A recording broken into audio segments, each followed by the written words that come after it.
बुलेटिनच्या सुरुवातीला बातमी आहे राज्याच्या उत्पादन शुल्क विभागाशी संबंधित, जो विभाग उपमुख्यमंत्री अजित पवार यांच्याकडे। राज्यामधल्या दारू विक्रीच्या धोरणांमध्ये मोठे बदल होण्याची शक्यता आहे आणि 1972 पासून राज्यामध्ये विदेशी दारू विक्रीच्या परवान्यांमध्ये कोणतीही वाढ झालेली नाहीये।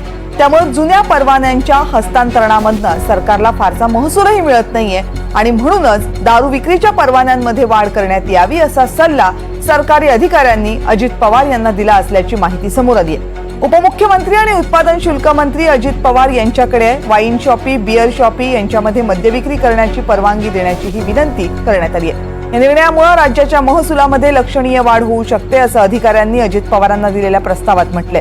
राज्याची आर्थिक स्थिती पाहता महसुलामध्ये वाढ करणं क्रमप्राप्त आहे आणि त्यामुळेच अधिकाऱ्यांनी अजित पवारांना हा सल्ला दिला असल्याची शक्यता व्यक्त होतीये।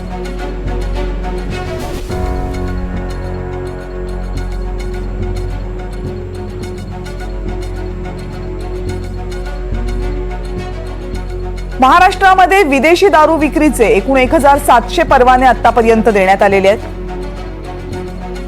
त्याचप्रमाणे देशी दारू विक्रीचे 3500 परवाने देण्यात आलेले आहेत। यापैकी बहुतांश परवाने हे 1972 पूर्वीच देण्यात आलेले आहेत, त्यानंतर परवाने देण्यात आलेले नाहीत। विदेशी मद्य विक्रीचा एकही परवाना 72 नंतर देण्यात आलेला नाहीये आणि या परवान्यांचं जर हस्तांतरण करायचं असेल तर सरकारला 1 कोटी मिळतात, पण प्रत्यक्षात मात्र या हस्तांतरणासाठी 10 कोटींच्या रकमा खर्च केल्या जातात। त्यामुळे सरकारच्या तिजोरीत फारसा महसूल येत नाही असं सरकारी अधिकाऱ्यांचं म्हणणं आहे। बियर शॉपीमध्ये दारू विक्रीला परवानगी दिली जात नाही।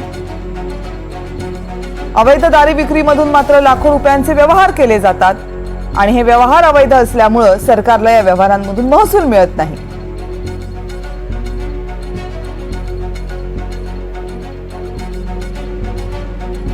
त्यामुळे हे सगळं टाळायचं असेल, सरकारचा महसूल वाढवायचा असेल तर बियर शॉपिंगमध्ये दारू विकण्याची परवानगी द्यावी आणि अधिकाधिक परवान्यांचं वितरण व्हावं अशा सूचना अधिकाऱ्यांकडून उत्पादन शुल्क मंत्र्यांना करण्यात आल्याची माहिती समोर येते।